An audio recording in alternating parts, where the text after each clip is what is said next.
Halo, apa kabar? Salam sehat untuk semua. Apa kalian pernah pusing pilih pasta gigi? Gak perlu pusing gitulah. Biar gak pusing, yuk kita bahas. Sebelumnya, jangan lupa untuk like dan subscribe untuk mendapatkan konten-konten mengenai gigi lainnya. Terima kasih. Kalau mau diibaratkan, sikat gigi dan pasta gigi layaknya suami istri buat masyarakat Betawi, mungkin seperti sepasang ondel-ondel yang kemana-mana selalu tampil berdua. Sikat tanpa pasta pasti jadi kurang pas, sehingga mulut dan gigi kurang bersih. Sedangkan pasta tanpa sikat juga timpang. Masa mau digosok pakai tangan?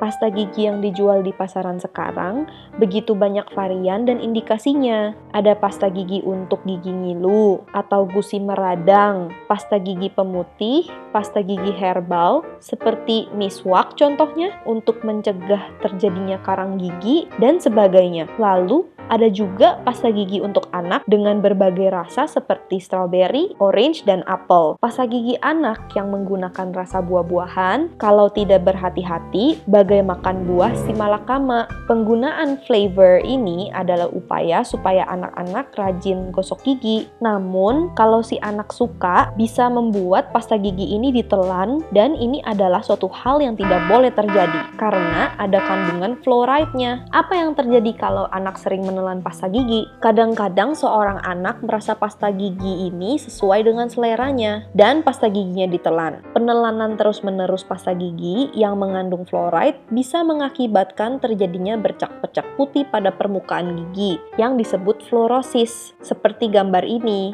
gigi dengan fluorosis ini lebih mudah berlubang karena bagian seperti kapur itu jadi lebih lunak ketimbang emal yang sehat. Penting bahwa pilihan pasta gigi Anda yang mengandung fluoride, karena fluoride sudah terbukti bisa mengurangi kemungkinan rusaknya gigi. Pada umumnya, pasta gigi zaman sekarang sudah mengandung fluor. Dalam menentukan pilihan, hendaknya dipahami betul fungsi pasta gigi. Rasa pasta gigi yang sesuai selera juga tentu cukup penting. Pasta gigi adalah bahan penunjang untuk membantu pemeliharaan kebersihan dan kesehatan gigi dan mulut, bukan obat ataupun bahan tambalan gigi, serta bukan juga alat pembersih karang gigi. Dengan gosok gigi secara teratur dan dengan cara yang benar, penggunaan sikat gigi dan pasta gigi diharapkan mampu membersihkan dan membebaskan permukaan gigi dari plak. Jadi, kegiatan gosok gigi dengan teratur dan dengan cara yang benar ini adalah upaya pencegahan supaya gigi dan mulut tetap bersih dan sehat. Sekedar mengingatkan, bila gigi berlubang, satu-satunya cara untuk mengatasi gigi berlubang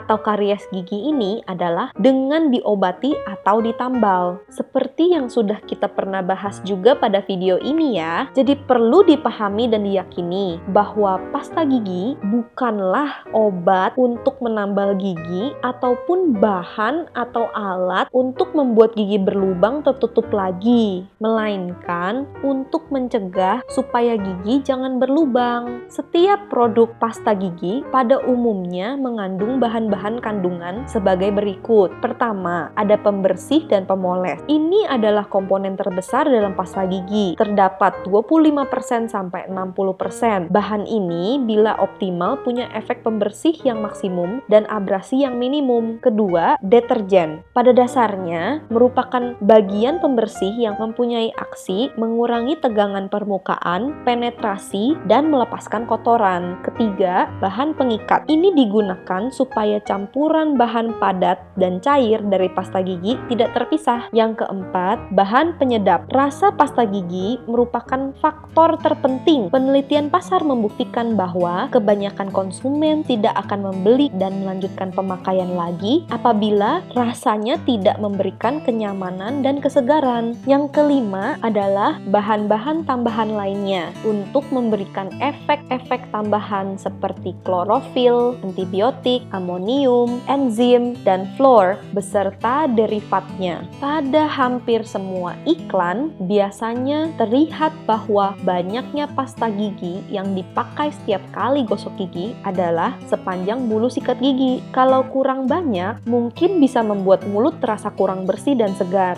Apalagi kalau habis menyantap panganan yang, mohon maaf, berbau merangsang seperti petai atau jengkol. Sebaliknya, terlalu banyak juga membuat kurang nyaman. Akhirnya tidak sedikit yang bertanya, sebetulnya harus sebanyak apa? Sebetulnya banyak literatur yang menganjurkan pemakaian pasta gigi setiap kali gosok gigi cukup sebesar kacang kedelai saja. Yang paling penting adalah cara gosok giginya harus benar, sehingga setiap habis gosok gigi, semua plak tersapu bersih dari permukaan gigi. Serupa dengan sikat gigi, pada masa ini banyak sekali pilihan untuk pasta gigi. Jadi mana yang harus dipilih? Pilihan sebaiknya dilakukan atas pertimbangan manfaat dan fungsi pada pasta gigi tersebut. Dasar pertimbangannya adalah pastikan pasta gigi ini mengandung fluoride, dan kedua, peruntukan dan indikasinya. Ketiga, kandungan dalam pasta. Keempat, rasa atau flavor. Sedikit bernostalgia ke masa lalu, ke sekitar tahun 1950. Waktu itu, pasta gigi masih jarang sekali diperoleh di Indonesia karena harganya cukup mahal. Pada saat itu, sebagian masyarakat Indonesia mengambil inisiatif untuk membuat bahan pembersih gigi berupa arang atau batu bata yang ditumbuk sangat halus dan dipakai sebagai bahan pembersih gigi. Tentu saja, derajat kehalusannya bervariatif dengan resiko gigi jadi aus tergerus bubuk tradisional ini. Anjuran dokter gigi, habis gosok gigi, kumur cukup 1-2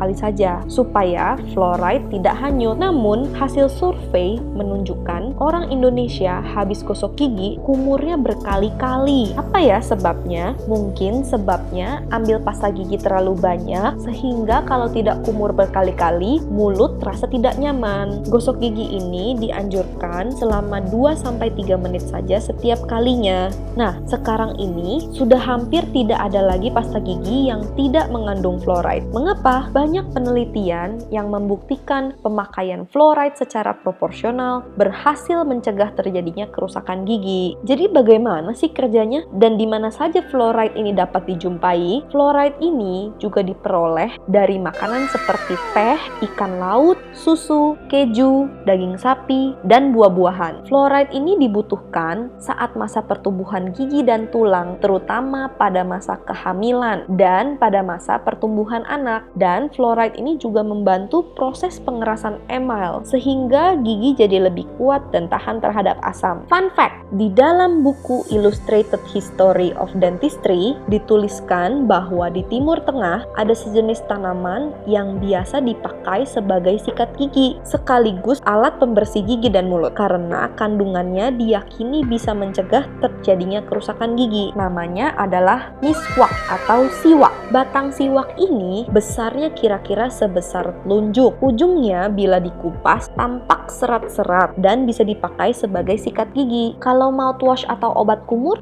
fungsi suatu bahan mouthwash atau mouth rinse sebetulnya adalah untuk membersihkan gigi sehabis makan, terutama bila kita tidak sempat gosok gigi. Contohnya pada saat istirahat makan siang di kantor. Tentu saja berkumur dengan mouthwash sebelum tidur boleh-boleh saja, apalagi dibandingkan mereka yang sama sekali tidak sikat gigi. Namun sebetulnya gosok gigi dengan pasta gigi yang mengandung fluoride ini tetaplah cara yang paling efektif. Yang mungkin kurang disadari oleh sebagian dari kita adalah bila telah melaksanakan upaya kebersihan dan kesehatan gigi dan mulut disertai dengan cara pola makan yang sehat, maka bisa diharapkan bahwa mulut kita sudah bersih. Bila kemudian kita terasa kurang segar atau apalagi ada bau yang tidak sedap, maka perlu dicari penyebabnya. Biasanya ini ada kelainan atau ada makanan yang terselip atau gigi berlubang atau syaraf yang sudah mati atau radang gusi dan seterusnya. Bila semua penyebab ini dihilangkan, biasanya mulut bisa kembali jadi sehat dan segar. Kalau penyebab ini tidak dihilangkan, pakai obat kumur apapun dan sebanyak apapun tidak akan efek. Sebagai dokter gigi, saya melihat